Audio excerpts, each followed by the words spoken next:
ಅದು 2001 ಆಗಸ್ಟ್ 23 293 ಜನ ಪ್ರಯಾಣಿಕರೊಂದಿಗೆ Airbus A330 ವಿಮಾನ ಕೆನಡಾ ದೇಶದ ಟೊರೊಂಟೊದಿಂದ ಪೋರ್ಚುಗಲ್ ರಾಜಧಾನಿಯಾಗಿರುವ ಲಿಸ್ಬನ್ಗೆ ಹೊರಡುತ್ತೆ. ಈ ಟೋಟಲ್ ಪ್ರಯಾಣ ಸುಮಾರು 7 ಗಂಟೆಗಳು. 4 ಗಂಟೆಗಳ ಪ್ರಯಾಣ ಯಾವುದೇ ತೊಂದರೆ ಇಲ್ಲದೆ ಅದ್ಭುತವಾಗಿ ಸಾಗುತ್ತೆ. ಆದ್ರೆ 4 ಗಂಟೆಗಳ ನಂತರ ಆ ಫ್ಲೈಟ್ ಅಟ್ಲಾಂಟಿಕ್ ಮಹಾಸಮುದ್ರದ ಮಧ್ಯದಲ್ಲಿ 39,000 ಅಡಿಗಳ ಎತ್ತರದಲ್ಲಿ ಅಂದ್ರೆ 11 ಕಿಲೋಮೀಟರ್ ಎತ್ತರದಲ್ಲಿ ಹಾರ್ತಾ ಇರುತ್ತೆ. ಅದು ಅಟ್ಲಾಂಟಿಕ್ ಮಹಾಸಮುದ್ರ. ಕಣ್ಣುಗಳನ್ನ ಹಾಯಿಸಿದಷ್ಟು ದೂರದವರೆಗೆ ನಿಮಗೆ ಭೂಮಿ ಎಂಬುದೇ ಕಾಣಿಸಲ್ಲ.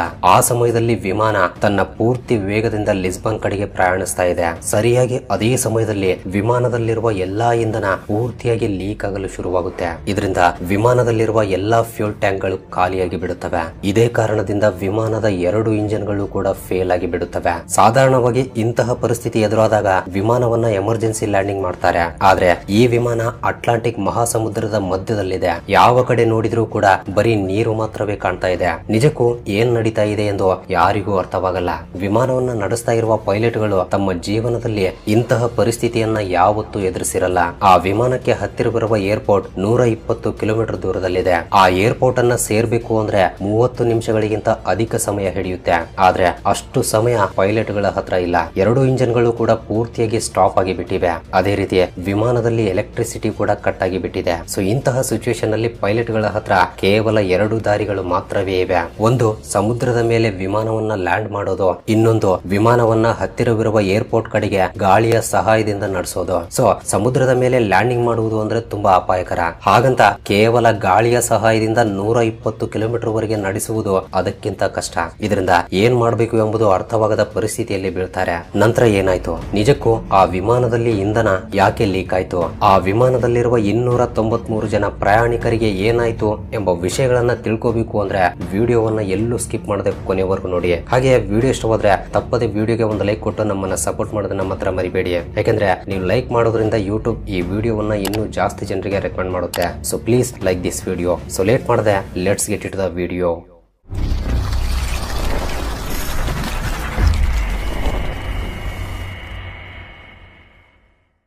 ಈ ವಿಮಾನ ಏರ್ ಟ್ರಾನ್ಸಿಟ್ ಎಂಬ ಕಂಪನಿದು. ಈ ಕಂಪನಿ ಕೆನಡಾ ದೇಶದ 3ನೇ ಅತಿದೊಡ್ಡ ಏವಿಯೇಷನ್ ಸಂಸ್ಥೆ. ಈ ಕಂಪನಿ ಜಾಸ್ತಿಯಾಗಿ ವಿದೇಶಗಳಲ್ಲಿರುವ ಟೂರಿಸ್ಟ್ ಪ್ರದೇಶಗಳಿಗೆ ಟೂರಿಸ್ಟ್ ಗಳನ್ನ ಕೊಂಡೊಯ್ಯುತ್ತೆ. ಈ ಕಂಪನಿಯಲ್ಲಿ ಬೋಯಿಂಗ್, ಲಾಕ್ಹೀಡ್ ಮತ್ತು ಏರ್ ಬಸ್ ಕಂಪನಿಗಳ ವಿಮಾನಗಳಿವೆ. ಈ ವಿಮಾನಗಳಲ್ಲಿ ಏರ್ ಬಸ್ A330 ವಿಮಾನವೂ ಕೂಡ ಒಂದು. 1994ರಲ್ಲಿ ಮೊಟ್ಟ ಮೊದಲ ಬಾರಿ ಈ ವಿಮಾನವನ್ನ ಬಳಸಲಾಗುತ್ತೆ. ಸೊ ಈ ಏರ್ ಬಸ್ A330 ವಿಮಾನಗಳಲ್ಲಿ ಒಂದು ಈ ಏರ್ ಟ್ರಾನ್ಸಿಟ್ ಫ್ಲೈಟ್ 236. ಈ ವಿಮಾನ 2001 ಆಗಸ್ಟ್ 23ರಂದು ಟೊರೊಂಟೊದ ಪೀರ್ಸನ್ ಇಂಟರ್ನ್ಯಾಷನಲ್ ಏರ್ಪೋರ್ಟ್ ನಿಂದ ಲಿಸ್ಬನ್ಗೆ ಹೊರಡಲು ಸಿದ್ಧವಾಗುತ್ತೆ.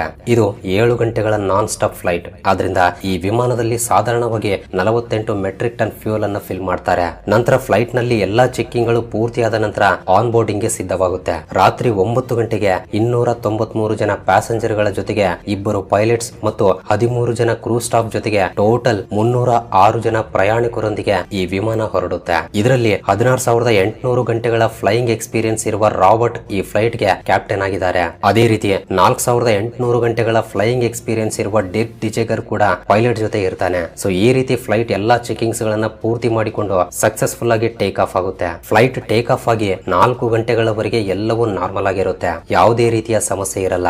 ಆ ಸಮಯದಲ್ಲಿ ಈ ವಿಮಾನ 39,000 ಅಡಿಗಳ ಎತ್ತರದಲ್ಲಿ ಅಟ್ಲಾಂಟಿಕ್ ಮಹಾಸಮುದ್ರದ ಮಧ್ಯದಲ್ಲಿ ಪ್ರಯಾಣಿಸ್ತಾ ಇದೆ. ಅದು ರಾತ್ರಿಯ ಸಮಯ ಆಗಿರೋದ್ರಿಂದ ಪ್ರಯಾಣಿಕರೆಲ್ಲರೂ ಆರಾಮಾಗಿ ನಿದ್ದೆ ಮಾಡ್ತಾ ಇರ್ತಾರೆ. ಆದ್ರೆ ಸರಿಯಾಗಿ ಅಟ್ಲಾಂಟಿಕ್ ಮಹಾಸಮುದ್ರದ ಮಧ್ಯದಲ್ಲಿದ್ದಾಗ ಒಂದು ಸಮಸ್ಯೆ ಬರುತ್ತೆ. ಫ್ಲೈಟ್ ಗೆ ರೈಟ್ ಸೈಡ್ ಇರುವ ಇಂಜಿನ್ ರೀಡಿಂಗ್ ಅನ್ನ ಪೈಲಟ್ ಗಮನಿಸಿದಾಗ ಅದರಲ್ಲಿ ಆಯಿಲ್ ಕ್ವಾಂಟಿಟಿ ಮತ್ತು ಆಯಿಲ್ ಟೆಂಪರೇಚರ್ ಕಡಿಮೆ ಇರುವ ಹಾಗೆ ತೋರಿಸ್ತಾ ಇದೆ. ಇದನ್ನ ನೋಡಿ ಪೈಲಟ್ ಗೆ ಏನು ಅರ್ಥವಾಗಲ್ಲ.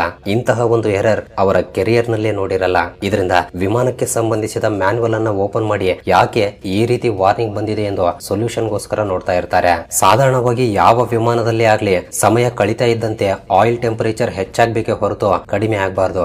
ಆದ್ರೆ ಈ ವಿಮಾನದ ರೈಟ್ ಇಂಜಿನ್ ನಲ್ಲಿ ಪೂರ್ತಿ ರಿವರ್ಸ್ ರೀಡಿಂಗ್ಸ್ ಗಳನ್ನ ತೋರಿಸ್ತಾ ಇದೆ. ಆ ಫ್ಲೈಟ್ ಮ್ಯಾನ್ಯುವಲ್ ನಲ್ಲೂ ಕೂಡ ಇದಕ್ಕೆ ಸಂಬಂಧಿಸಿದ ಯಾವುದೇ ರೀತಿಯ ಇನ್ಫಾರ್ಮೇಶನ್ ಆ ಪೈಲಟ್ ಗಳಿಗೆ ಸಿಗಲ್ಲ. ತಕ್ಷಣವೇ ಪೈಲಟ್ ಗಳು air Canada transit maintenance unit ಗೆ ಈ ಸಮಾಚಾರವನ್ನ ತಿಳಿಸ್ತಾರೆ. ಮೇಂಟೆನೆನ್ಸ್ ಯೂನಿಟ್ ಕೂಡ ಈ ಎರರ್ ಬಗ್ಗೆ ಕೇಳೋದು ಮೊದಲ ಬಾರಿಯಾಗಿರೋದ್ರಿಂದ ಅವ್ರಿಗೂ ಕೂಡ ಯಾವುದೇ ಸಲಹೆಯನ್ನ ಕೊಡೋಕಾಗಲ್ಲ. ಇದರಿಂದ ಪೈಲಟ್ ಗಳಿಗೆ ನೀವು ಹಾಗೆಯೇ ಮಾನಿಟರ್ ಮಾಡ್ತಾ ಇರಿ, ಸ್ವಲ್ಪ ಹೊತ್ತಿನಲ್ಲಿ ಮತ್ತೆ ಕಾಂಟ್ಯಾಕ್ಟ್ ಮಾಡ್ತೀವಿ ಅಂತ ಹೇಳ್ತಾರೆ. ಇನ್ನು ಏನೋ ಮಾಡೋಕಾಗದೆ ಚೆಕಿಂಗ್ ನಲ್ಲಿ ನಲ್ಲಿ ಯಾವುದೇ ರೀತಿಯ ಲೋಪಗಳು ಇಲ್ಲದೆ ಇರೋದ್ರಿಂದ ಇಂಜಿನ್ ತಪ್ಪಾದ ರೀಡಿಂಗ್ಸ್ ಗಳನ್ನ ತೋರಿಸ್ತಾ ಇದೆ ಎಂದು ಭಾವಿಸಿ ಸ್ವಲ್ಪ ಹೊತ್ತು ಆರಾಮಾಗಿ ಮಾನಿಟರ್ ಮಾಡ್ತಾರೆ. ಆದ್ರೆ ಸ್ವಲ್ಪ ಹೊತ್ತಿನ ನಂತರ ಕ್ಯಾಪ್ಟನ್ ಗೆ ಇನ್ನೊಂದು ವಾರ್ನಿಂಗ್ ಕೂಡ ಕಾಣಿಸಿಕೊಳ್ಳುತ್ತೆ. ಇದು ಫಸ್ಟ್ ತೋರಿಸಿದ ಇಂಜಿನ್ ಆಯಿಲ್ ಗೆ ಸಂಬಂಧಿಸಿದ ವಾರ್ನಿಂಗ್ ಅಲ್ಲ, ಫ್ಯೂಯಲ್ ಗೆ ಸಂಬಂಧಿಸಿದ ವಾರ್ನಿಂಗ್. ಸಾಧಾರಣವಾಗಿ ಏರ್ಲೈನ್ಸ್ ನವರು ಪ್ಲೇನ್ ವಿಂಗ್ಸ್ ಗಳಲ್ಲಿ ಎರಡೂ ಕಡೆ ಸಮಾನವಾದ ಇಂಧನವನ್ನು ತುಂಬಿರ್ತಾರೆ.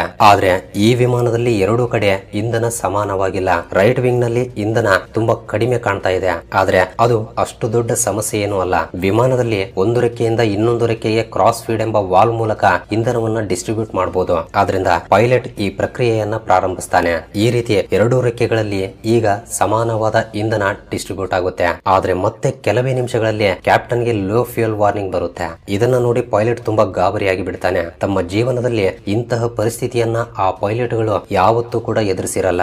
ಎರಡೂ ರೆಕ್ಕೆಗಳಲ್ಲಿ ಇಂಧನವನ್ನ ಸಮಾನವಾಗಿ ಡಿಸ್ಟ್ರಿಬ್ಯೂಟ್ ಮಾಡಿದ ನಂತರವೂ ಕೂಡ ರೈಟ್ ವಿಂಗ್ ನಲ್ಲಿ ಮತ್ತೆ ಇಂಧನ ಕಡಿಮೆ ಇರುವ ಹಾಗೆ ತೋರಿಸ್ತಾ ಇದೆ. ಸೊ ಪ್ರಸ್ತುತ ಈ ಎರಡೂ ರೆಕ್ಕೆಗಳಲ್ಲಿರುವ ಇಂಧನದಿಂದ ಲಿಸ್ಬನ್ ವರೆಗೆ ಹೋಗುವುದು ತುಂಬಾ ಕಷ್ಟವಾಗಿ ಬಿಡುತ್ತೆ. ಹೇಳ್ಬೇಕು ಅಂದ್ರೆ ಅದು ಅಸಾಧ್ಯ. ಇದರಿಂದ ಪರಿಸ್ಥಿತಿ ತುಂಬಾ ಸೀರಿಯಸ್ ಆಗಿ ಬದಲಾಗುತ್ತೆ. ಫ್ಲೈಟ್ ಅನ್ನ ಡೈವರ್ಟ್ ಮಾಡೋಕೆ ಅವರಿಗೆ ಬೇರೆ ಆಪ್ಷನ್ ಗಳೇ ಇಲ್ಲ.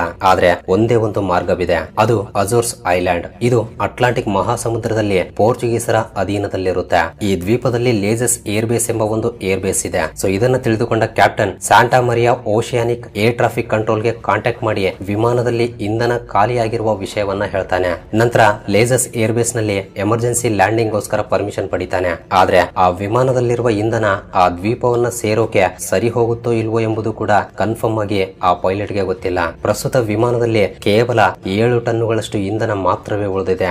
ಅಂದ್ರೆ 7,000 ಲೀಟರ್ಗಳು. ಕೇಳೋಕೆ ಇದು ತುಂಬಾ ಜಾಸ್ತಿ ಅನಿಸ್ತಾ ಇರಬಹುದು. ಆದ್ರೆ ಆ ವಿಮಾನಕ್ಕೆ ಬೇಕಾಗಿರುವ ಇಂಧನದಲ್ಲಿ ಇದು ಕೇವಲ 6% ಇಂಧನ ಮಾತ್ರವೇ. ಬಟ್ ಇಲ್ಲಿ ಪ್ರಶ್ನೆ ಏನು ಅಂದ್ರೆ, ನಿಜಕ್ಕೂ ಇಂಧನ ಯಾಕೆ ಅಷ್ಟು ವೇಗವಾಗಿ ಖಾಲಿ ಆಗ್ತಾ ಇದೆ? ವಿಮಾನದಲ್ಲಿ ತೋರಿಸುವ ಸೆನ್ಸಾರ್ ಗಳಲ್ಲಿ ಪ್ರಾಬ್ಲಮ್ ಇದೆಯಾ ಅಥವಾ ನಿಜವಾಗ್ಲೂ ಇಂಧನ ಖಾಲಿ ಆಗ್ತಾ ಇದೆಯಾ ಎಂದು ಪೈಲಟ್ ಗಳು ಅರ್ಥವಾಗದ ಪರಿಸ್ಥಿತಿಯಲ್ಲಿ ಇದ್ದಾರೆ. ಒಂದು ವೇಳೆ ನಿಜವಾಗ್ಲೂ ಇಂಧನ ಖಾಲಿ ಆಗ್ತಾ ಇದೆ ಅಂದ್ರೆ ಖಂಡಿತ ಲೀಕೇಜ್ ಆಗ್ತಾ ಇದೆ ಎಂದು ಪೈಲಟ್ ಗಳಿಗೆ ಅನುಮಾನ ಬರುತ್ತೆ. ಇದರಿಂದ ಕ್ಯಾಬಿನ್ ಕ್ರೂಗೆ ವಿಮಾನದ ರೆಕ್ಕೆಗಳನ್ನ ಚೆಕ್ ಮಾಡಿ ಎಂದು ಹೇಳ್ತಾನೆ. ಒಂದು ವೇಳೆ ಇಂಧನ ಕಡಿಮೆ ಇದ್ರೆ ವಿಂಗ್ ನಲ್ಲಿ ಇಂಡಿಕೇಶನ್ ಗಳನ್ನ ತೋರಿಸುತ್ತೆ. ಆದ್ರೆ ಕ್ಯಾಬಿನ್ ಕ್ರೂ ಅಲ್ಲಿಗೆ ಹೋಗಿ ನೋಡಿದಾಗ ಪೂರ್ತಿಯಾಗಿ ಕತ್ತಲಾಗಿರುತ್ತೆ. ಇದರಿಂದ ವಿಂಗ್ ನಲ್ಲಿ ಯಾವುದೇ ರೀತಿಯ ಇಂಡಿಕೇಶನ್ ಕಾಣಿಸಲ್ಲ. ಆದ್ರೆ ವಿಮಾನದಲ್ಲಿ ನಿಮಿಷಕ್ಕೆ 1000 ಲೀಟರ್ ಗಳ ಇಂಧನ ಖಾಲಿ ಆಗ್ತಾ ಇದೆ. ಇದರಿಂದ ಕ್ಯಾಪ್ಟನ್ ಖಂಡಿತ ಇದು ಲೀಕೇಜ್ ಪ್ರಾಬ್ಲಮ್ ಆಗಿರುತ್ತೆ ಎಂದು ಭಾವಿಸ್ತಾನೆ. ಸೊ ಇಂತಹ ಸಿಚುವೇಶನ್ ನಲ್ಲಿ ಆ ದ್ವೀಪಕ್ಕೆ ಹೋಗುವುದು ತುಂಬಾ ಕಷ್ಟವಾದ ಕೆಲಸ. ಇದರಿಂದ ಕ್ಯಾಪ್ಟನ್ ಮೇಂಟೆನೆನ್ಸ್ ಯೂನಿಟ್ ಗೆ ಮತ್ತು ಎಟಿಸಿ ಅನ್ನ ಕಂಟಿನ್ಯೂಸ್ ಆಗಿ ಕಾಂಟ್ಯಾಕ್ಟ್ ಮಾಡಲು ಪ್ರಯತ್ನಿಸ್ತಾನೆ. ಆಗ ಎಟಿಸಿ ಅವರು ಆ ಲೀಕೇಜ್ ಅನ್ನ ಕನ್ಫರ್ಮ್ ಮಾಡಿಕೊಳ್ಳೋಕೆ 39,000 ಅಡಿಗಳ ಎತ್ತರದಿಂದ 20,000 ಅಡಿಗಳಷ್ಟು ಎತ್ತರಕ್ಕೆ ನಡೆಸಿ ಎಂದು ಸೂಚನೆ ಕೊಡ್ತಾರೆ. ಆದ್ರೆ ಕ್ಯಾಪ್ಟನ್ ಅದಕ್ಕೆ ಒಪ್ಕೊಳ್ಳಲ್ಲ. ಯಾಕೆಂದ್ರೆ ನಿಜವಾಗ್ಲೂ ಫ್ಯೂಯಲ್ ಲೀಕೇಜ್ ಕನ್ಫರ್ಮ್ ಆದ್ರೆ ಮತ್ತೆ 39,000 ಅಡಿಗಳಷ್ಟು ಎತ್ತರಕ್ಕೆ ಕೊಂಡೊಯ್ಯಲು ಇಂಧನ ಸರಿ ಹೋಗಲ್ಲ. ಅದಕ್ಕಾಗಿಯೇ ಅದೇ 39,000 ಅಡಿಗಳ ಎತ್ತರದಲ್ಲಿ ಗ್ಲೈಡಿಂಗ್ ಮೂಲಕ ನಡೆಸ್ತಾ ಇರ್ತಾನೆ. ಆದ್ರೆ ಮತ್ತೆ ಕೆಲವೇ ನಿಮಿಷಗಳಲ್ಲಿ ವಿಮಾನದ ರೈಟ್ ಇಂಜಿನ್ ನಲ್ಲಿ ಬೆಂಕಿ ಹತ್ತಿಕೊಂಡು ಬಿಡುತ್ತೆ. ಇದರಿಂದ ಅಲ್ಲಿಯವರೆಗೆ ಪ್ರಶಾಂತವಾಗಿ ನಿದ್ದೆ ಮಾಡ್ತಾ ಇರುವ ಪ್ಯಾಸೆಂಜರ್ ಗಳು ಎದ್ದು ಭಯದಿಂದ ಕಿರುಚಾಡಲು ಶುರು ಮಾಡ್ತಾರೆ. ಈ ವಿಮಾನದಲ್ಲಿ ಇನ್ನು 4.3 ಟನ್ಸ್ ಫ್ಯೂಲ್ ಮಾತ್ರವೇ ಉಳಿದಿದೆ. ಒಂದು ಇಂಜಿನ್ ಮಾತ್ರವೇ ಕೆಲಸ ಮಾಡ್ತಾ ಇದೆ. ಆದ್ರೆ ಈ ಒಂದು ಇಂಜಿನ್ ನಿಂದ ವಿಮಾನವನ್ನ ನಡೆಸುವುದು ಅಸಾಧ್ಯ. ಇದರಿಂದ ವಿಮಾನ ನಿಧಾನವಾಗಿ ಕೆಳಗಡೆ ಬರೋಕೆ ಶುರುವಾಗುತ್ತೆ.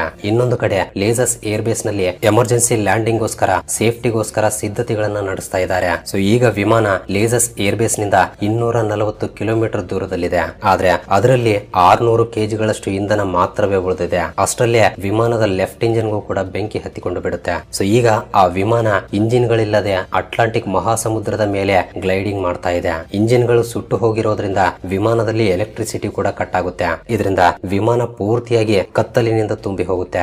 ಆದ್ರೆ ಸರಿಯಾದ ಸಮಯಕ್ಕೆ ವಿಮಾನದಲ್ಲಿರುವ ಆಟೋಮೆಟಿಕ್ ಟರ್ಬೈನ್ ಓಪನ್ ಆಗುತ್ತೆ. ಗಾಳಿಯ ಸಹಾಯದಿಂದ ತಿರುಗುವ ಈ ಟರ್ಬೈನ್ ಕಾರಣದಿಂದ ಕಾಕ್ಪಿಟ್ ನಲ್ಲಿರುವ ಮುಖ್ಯವಾದ ಸೆನ್ಸರ್ ಗಳಿಗೆ ಸಿಸ್ಟಮ್ ಗಳಿಗೆ ಎಲೆಕ್ಟ್ರಿಸಿಟಿ ಸಿಗುತ್ತೆ. ಸೊ ಈಗ ವಿಮಾನ ಲೇಜಸ್ ಏರ್ ಬೇಸ್ ಗೆ ಕೇವಲ 120 ಕಿಲೋಮೀಟರ್ ದೂರದಲ್ಲಿದೆ. ಈ ವಿಮಾನ 39,000 ಅಡಿಗಳ ಎತ್ತರದಿಂದ 30,000 ಅಡಿಗಳಿಗೆ ಬರುತ್ತೆ. ಸಾಧಾರಣವಾಗಿ ಇಂಜಿನ್ ಇಲ್ಲದೆ ವಿಮಾನವನ್ನ ಗ್ಲೈಡಿಂಗ್ ಮಾಡುವುದು ತುಂಬಾ ಕಷ್ಟಕರವಾದ ಕೆಲಸ.